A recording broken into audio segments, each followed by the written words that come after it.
I draw your attention, please, to the fabulous tidiness of the shed. In fact, we have a Shidy Ted once again. Actually, this was yesterday afternoon. We came up here, we weren't doing any recording. We just came up to kind of sort the chickens out and do this. And I opened the doors to the shed and it was just like a wall of stuff over the winter. You know what it's like? You just kind of open the door and shove it in. And then when you're trying to get stuff out and everything was falling everywhere. And I was like, I cannot cope with this any longer. So I spent a good hour and a half or so just going through everything. Everything is now in its place. We've got everything back hanging up the back so we know where everything is. All the pencils are sharpened and in their little pots. The floor has been swept, so a whole winter's worth of cobwebs and dust and dried out mud that we've walked in here over the whole of the winter is all clear and it is all ready for spring. We went as far as to pull out all of our gardening gloves that have kind of built up in this wire basket. And every time you just rip your gloves off and shove them in there, and then you like build up this layer. It's like a stratum of gloves that sort of, particularly the ones that have got like the like a rubber coating on them, they just start rotting, so they go completely solid and then crumble. And you've just got this like archaeological layering of gardening gloves. Anyway, we don't anymore. We took the ones home that needed washing. And everything else is set to go, so I'm feeling really, really happy. Yeah, arriving today, just now, like walking down there and knowing that when we open these doors, it's not just going to be a wall of netting and crap and onion bags and just dust everywhere. It was so nice. We are officially in Shidy Ted season. Excellent. But actually, we've just nipped up here now. We've got a booking at the dump, so we're going to wheel a load of the stuff which we've thrown away from in here up there. Most of it is things which we've kind of collected slowly. We've always got like a dump bag on the go, bits of broken plastic, bits of broken like metal and stuff that we can't either use in the compost heap, or any of like big bits of wood and stuff we tend to just chuck behind the pond because then it rots down and is good for things to live in. But the stuff that we can't get rid of ourselves up here, we've got a constant dump bag on the go. And yesterday I filled up another couple of dump bags of stuff we've been harbouring in here that we really don't need. So we're going to go and clear that out, and then when we come back it'll all be clear and lovely and good. Right, dump run.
Asparagus, and we need to pick 9-star. Right.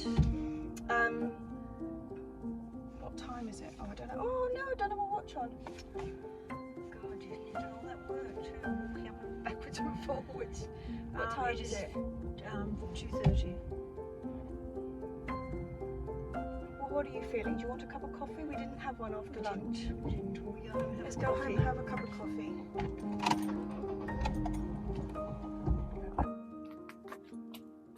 We are returned. Unfortunately, we had a beautiful burst of sunshine there as we were driving in the car. It got really lovely and toasty warm. Well, we've come up back here and it's gone again. It's actually turned quite cold. Let me find my clothes. Temperatures are pants. the wind is so cold. I'm even going to have to earth up the potatoes today. They've all started coming through. I'll go and show you what's come up.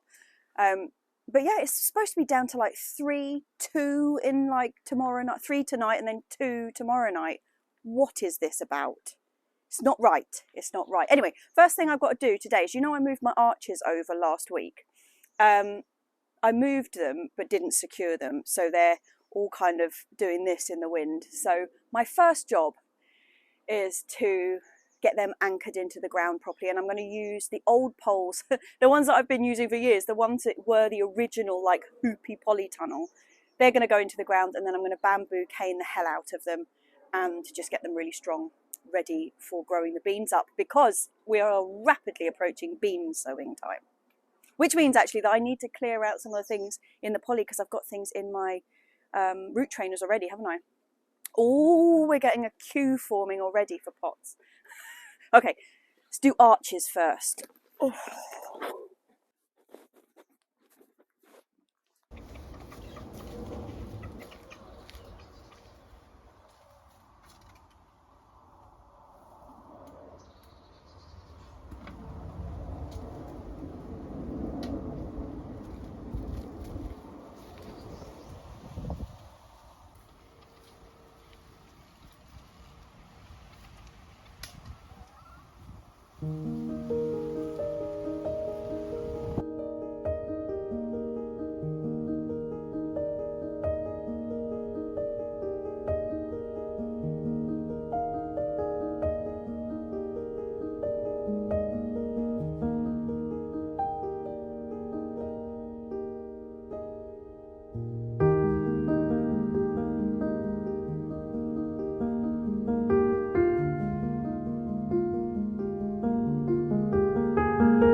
Huzzah! Don't trip over the hose.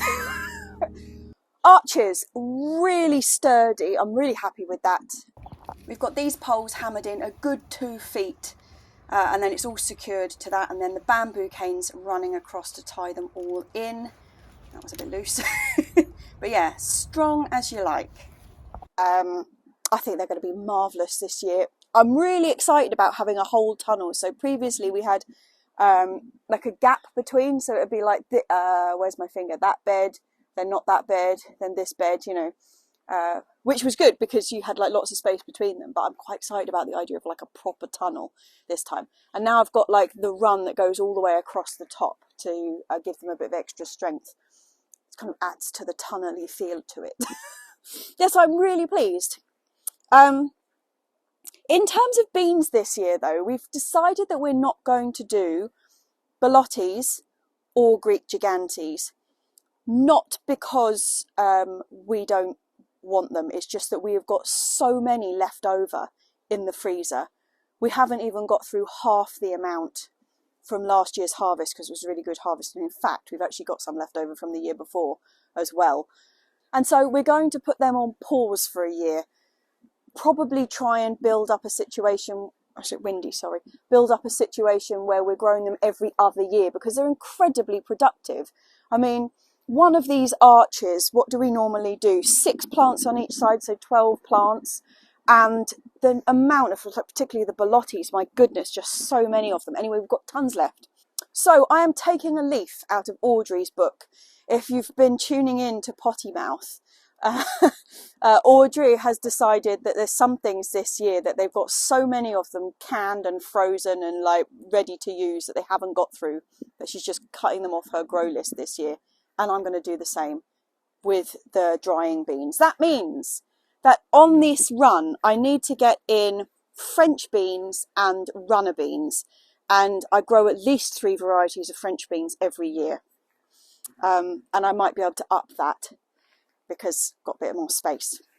If I do 3 varieties, I do a green one, Cobra always, and then I do a yellow one and a purple one. But I don't think I need like a whole big section for each variety. I could probably get 2, so like yellow and purple, for example, on one run, because when they were over that side, they did only have 1 arch each. I will do a whole double for runner beans because I absolutely love them. But that gives me space for 1, 2, 3, 4, 5, 6 varieties. 3 of them being French beans, and I think I've got some sort of snake bean or something at home. I need to go and have a good look through the legumes drawer in my seed collection.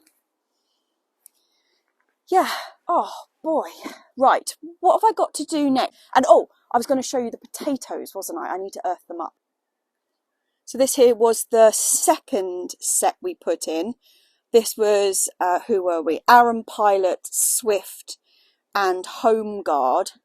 In there, you can see they've really come up. I need to earth those ones up. But they went in a good couple of weeks later than the ones we have over here, which are White Duke of York and the Caledonian Pearl. Now, stupidly, where I've got the other ones really nicely labelled, I didn't label these, but obviously you can see they're 2 different varieties just from the amount of growth.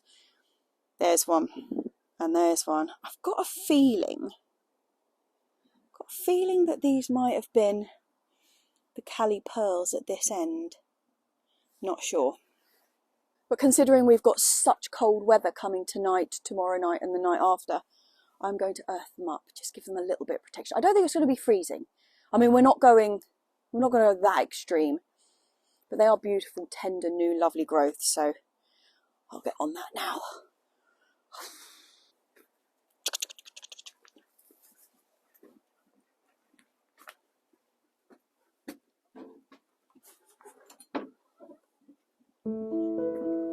I know.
So yeah, we're currently in that tricky patch that you get it every spring.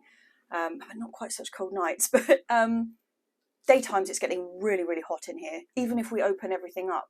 As soon as that sun comes out, the greenhouse just gets incredibly hot. But it gets really cold at night still. Like a lot of this stuff, size-wise, is ready to go out. But it's like I said earlier, it's going to be 4 degrees tonight. It's going to be 3 degrees tomorrow. It's not okay for them to be outside. So we're doing a bit of space management in here at the moment. But talking about it getting really, really hot, a friend from a couple of plots up grew absolutely masses of black scabious this year, and she gave us some, but she put them in here. And unfortunately, we didn't know about it in time, and they've practically fried. Some of them have recovered. I mean, they looked absolutely horrific when we saw them like 2 days ago. It had been up to like 40 degrees in here, and we hadn't been up to open up. Because the wind is so cold at the moment, when you're just walking around, it's very easy to forget that the greenhouse is going to get this hot. I'm telling you, I'm absolutely boiling. Let me get my coat off, talking of heat overload.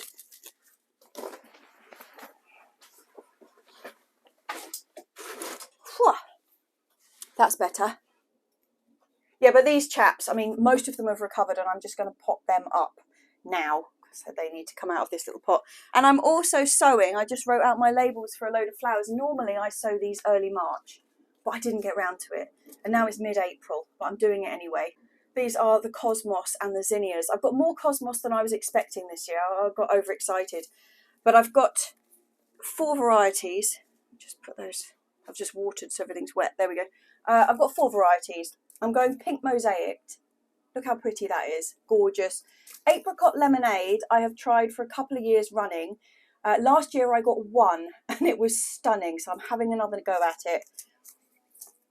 Classic. This really, it's like the closest to red you get on a cosmos.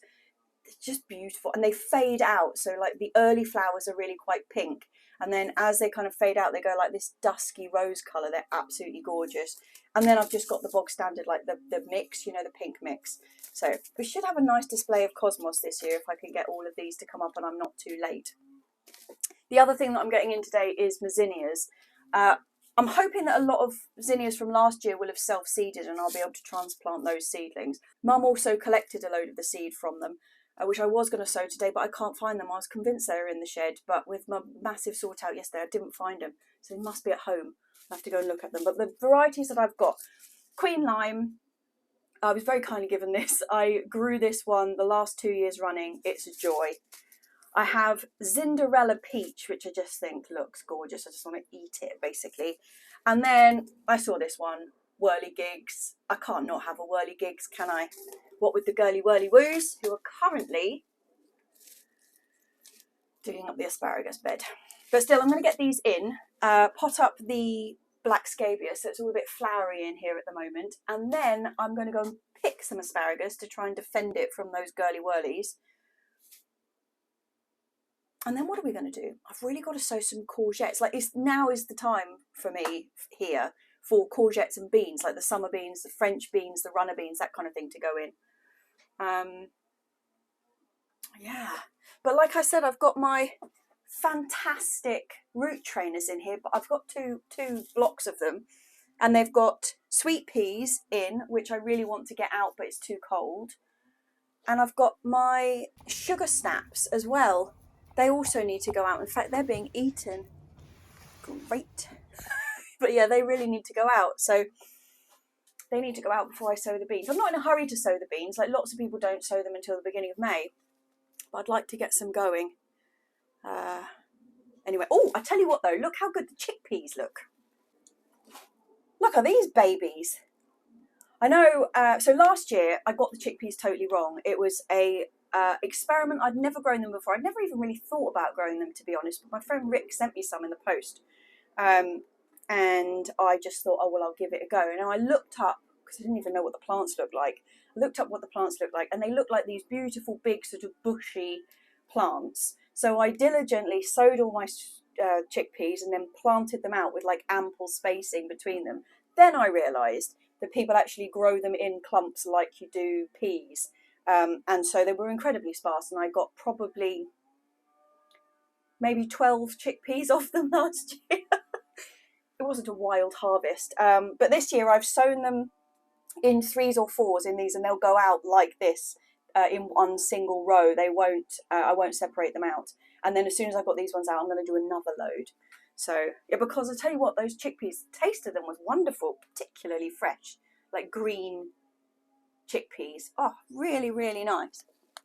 But I'm going to sow these and go and pick some asparagus. Got some excitement going on with the 9-star. I'll show you that too. Oh, I think it might be time for some lunch actually. I'm starving.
Work on the new dahlia bed is continuing. We're kind of slowly getting it all sorted.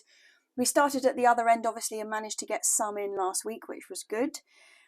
This is the edge where we had the arches to grow the beans up the last couple of years, and how that was we had these mini little square beds at the end of each of our regular size beds, and that's where the feet of the arches were going into, and then between them were these turf sections, like the path was just continuing up. well, we've got to get rid of the turf sections, and we're using the turf. We're not just going to get rid, we're just transplanting it further up the path where we want the grass to continue growing. Doing this with the turf, and you're just like taking the tops off like this, always reminds me of Time Team. Do you remember Time Team? Oh, great. Yeah, and this is the crowning glory, the 9-star.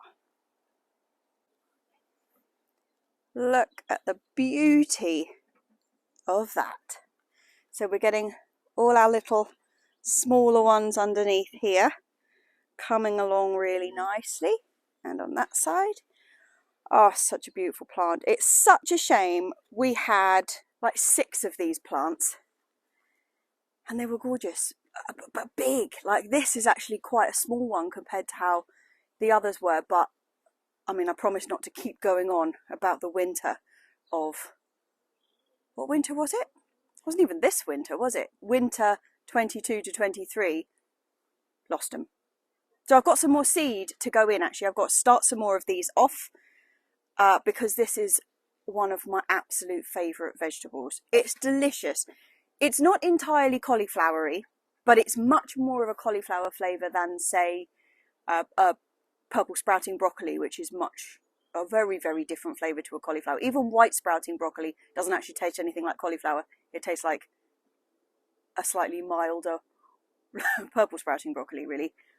This is much heading in to the cauliflower flavour. It's just beautiful. And it's a perennial.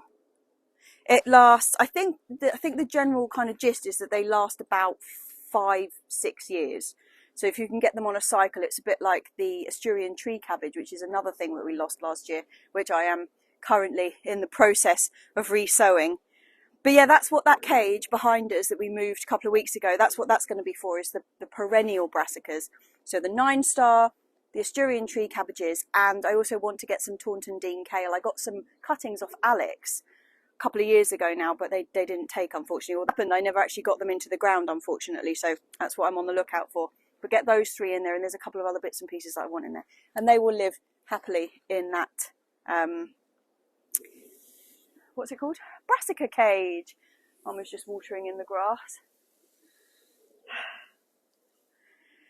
Yeah, now we've cleared this little bit of space along here, we'll be able to get those 3 dahlias that we've still got in the shed in the ground. But I tell you what, the dahlias that we planted the other day are coming up. Let me show you. So this is the other half of that bed. Let me just try and get across here without killing myself. There we go. So we have got, how many did I put in here? 1, 2, 3, 4, 5, 6, 7 in here. And you can see beauties are coming up. There's that one and 2 more in that direction are coming up. Now, I had a couple of questions from people, or comments from people, saying how am I going to defend the dahlias from slugs? Because part of the reason that I didn't want to keep growing my beans up this edge, it was slug damage, because there's a lot of stuff hiding in there and they just come straight through. Well,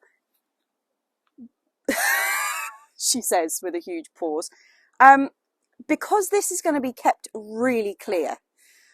What we had before was we had grass and we had wood and we had the arches coming up, which actually, although on paper looked like it was going to be a really easy system to plant and maintain, it turned out that it was actually really fiddly because they were like round the back of the bed, couldn't really get in there.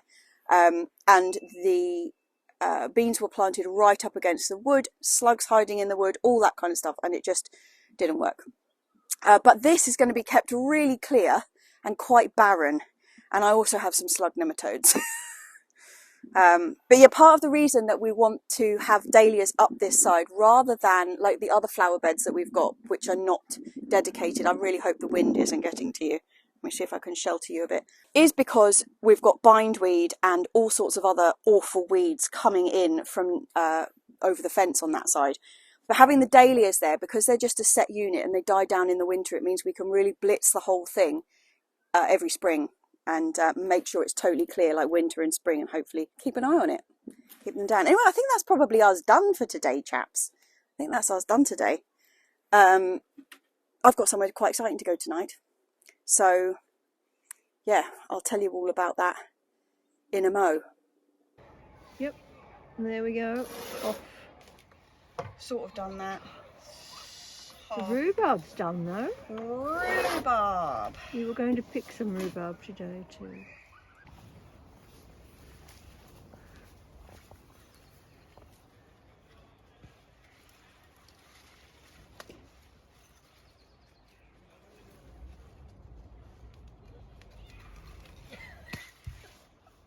Bit tough, that one. It was a bit. That's enough for... That'll do for a cake. Right.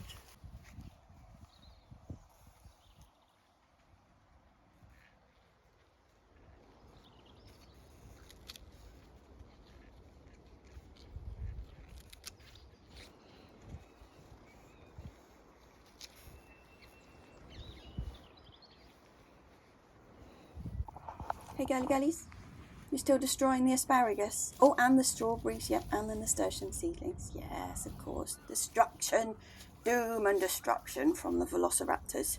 Girly girlies, yeah. Hey Lil? Oh, you're squashing the asparagus too, are you, Lil? Fab. Hey pussycat.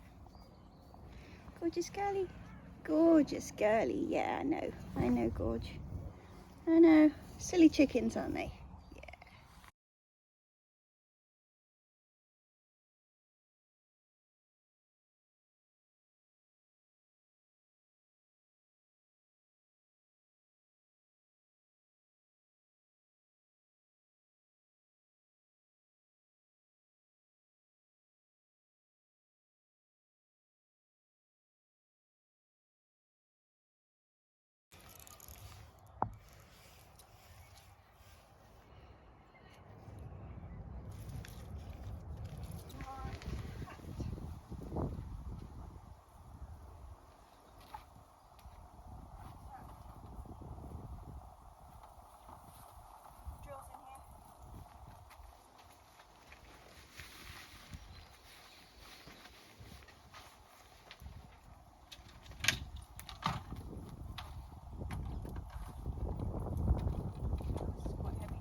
Alright girlies.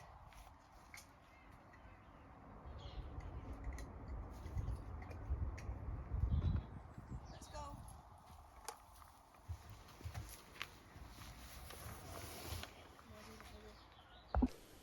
Okay, I am washed and dressed and ready to go. We're actually going to a film preview of all things, a vegetable related film preview. There's a new movie out. Okay, hear me out here. There is a new movie out called Swede Caroline. Swede as in the vegetable. Yes. And I got an email the other day just saying, being a vegetable related person, do you want to come along to the premiere? And obviously my answer was yes. This is a comedy movie. So I haven't seen it, obviously. I'm about to go and see it. But from what I know and from the trailer, which I will link underneath because it looks good. I'll give you a better review of it when I've actually seen it. But it looks really good. It's coming out this week. It is based around a giant vegetable growing competition and all the fraught stress that goes in with that. So yeah, wish me luck. I've also part of the stipulation on the invite is that I have to bring a vegetable with me. I think you can guess which vegetable I'll be taking.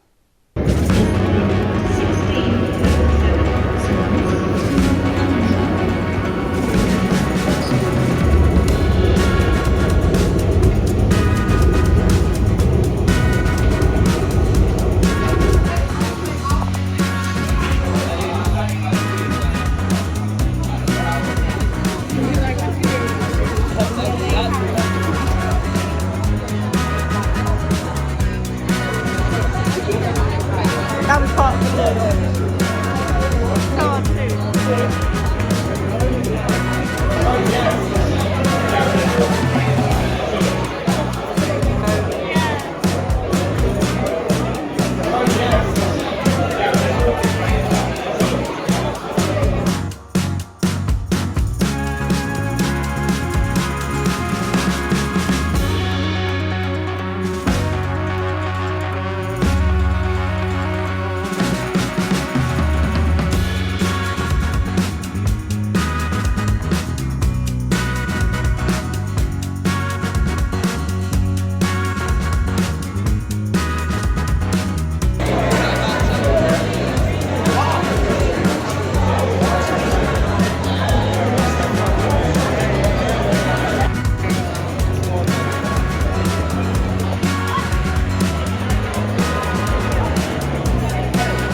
Cheers, chaps. Oh, that was a really fun evening. The movie is a bit of an odd one. There's quite a lot of vegetable growing in it, but also it's filmed like it's a documentary, so it's a mockumentary type film, and yeah, lots and lots of the politics and arguments of giant vegetable growing. I don't even know if it's going to be released into main cinemas, but you will be able to find it somewhere. Swede Caroline. And I came away with it with this rather magnificent trophy which says Big Veg National Champion, which I am most certainly not. My chard was even quite small, but a lot of the things that people had brought along were just like the guy in front of me in the lineup to hand your veg in. He literally had a broccoli from the co-op opposite, and it still had its cellophane wrapper on. I don't think that's quite in keeping with the spirit of things, but luckily all of that veg, the big mound of veg that was at the end, was all going to a food bank in Dalston. They were going to make some big soups out of it. So yeah, the chard has gone on a journey without me. Oh, I just cheersed myself with my trophy. Anyway, yeah, the not Big Veg National Champion. So one of the things that was on my to-do list this week was to start off the courgettes and the beans, neither of which I have done. But they're going to be first thing next week, I promise. I had a bit of umming and ahhing to do with the beans, because you know I've now found that I've got more space than I thought I was going to, and I knew I had a variety that I've never grown before, and this is it. It's a super long French bean, so that's going to take me over with my yellow, green, purple, and then a super long. I've never grown these before, but apparently the beans can be like 50 centimetres long, so that is whopping. We will see. I won't plant masses of them just in case they're grim, and obviously if each of your beans is 50 centimetres long, you don't need that many of them. It's like one bean per person per dinner. So the green bean that I always grow is Cobra.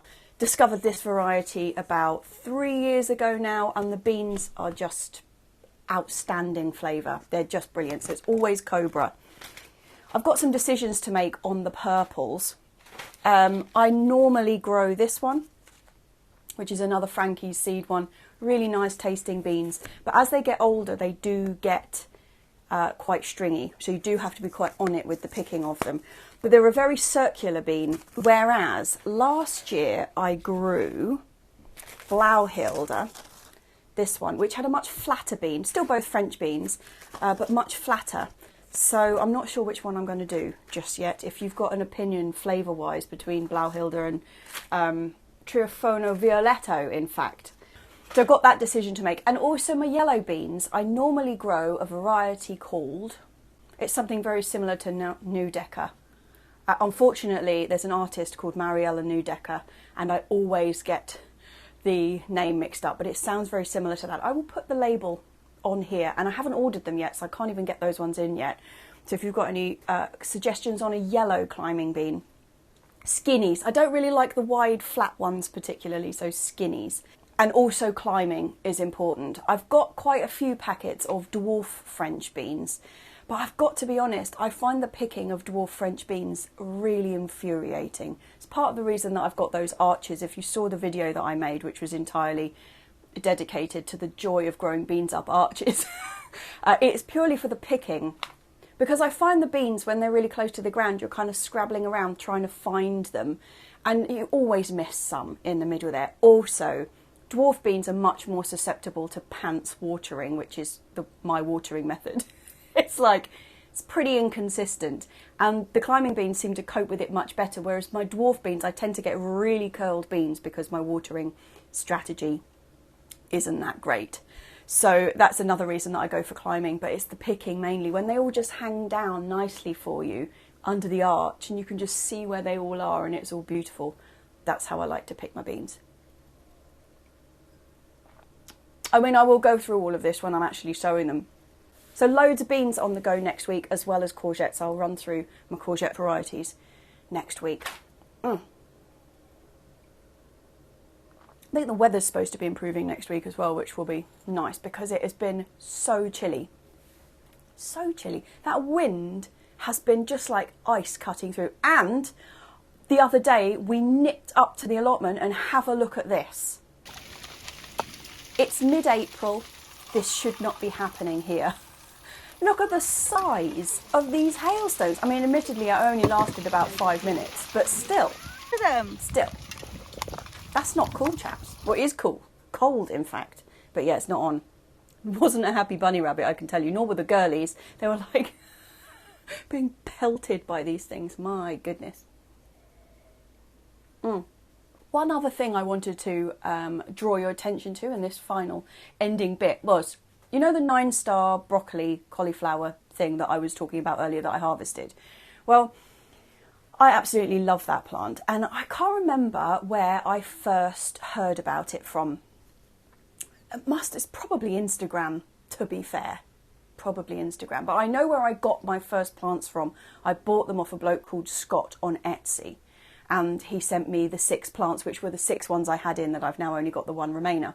It seems to me, in general, that like the varieties that are available to us have expanded massively in like the last 20 years or so.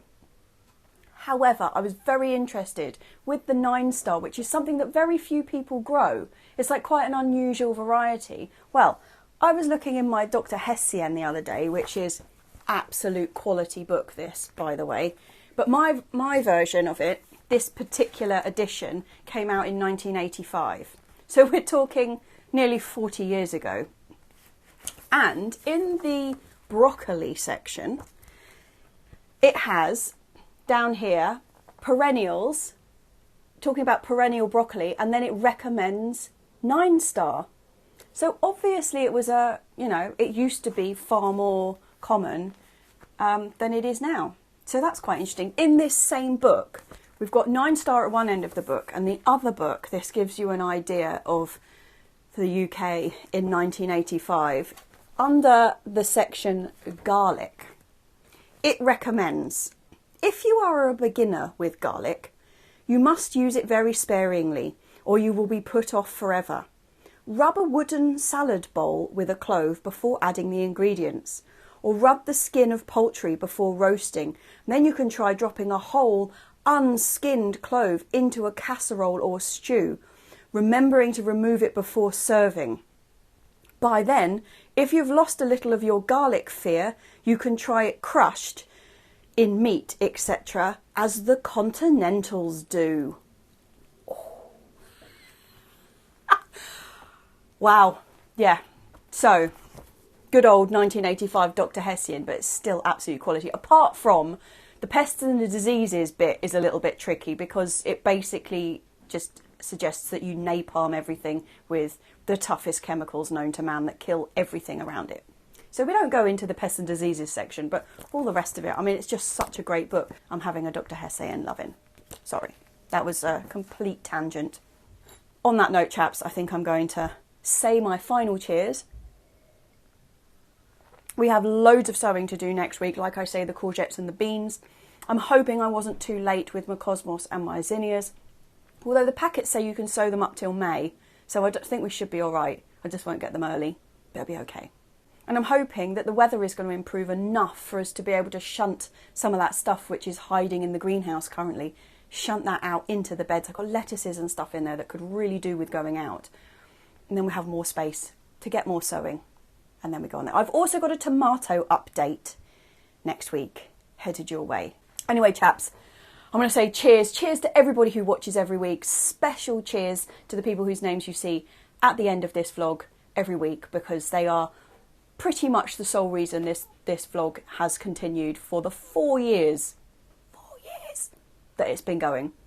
Every single Tuesday or Monday, if you're one of them. They are my patrons, they are the Monday clubbers, and cheers to everybody else. I hope you have an excellent week. And let's get rid of this cold wind.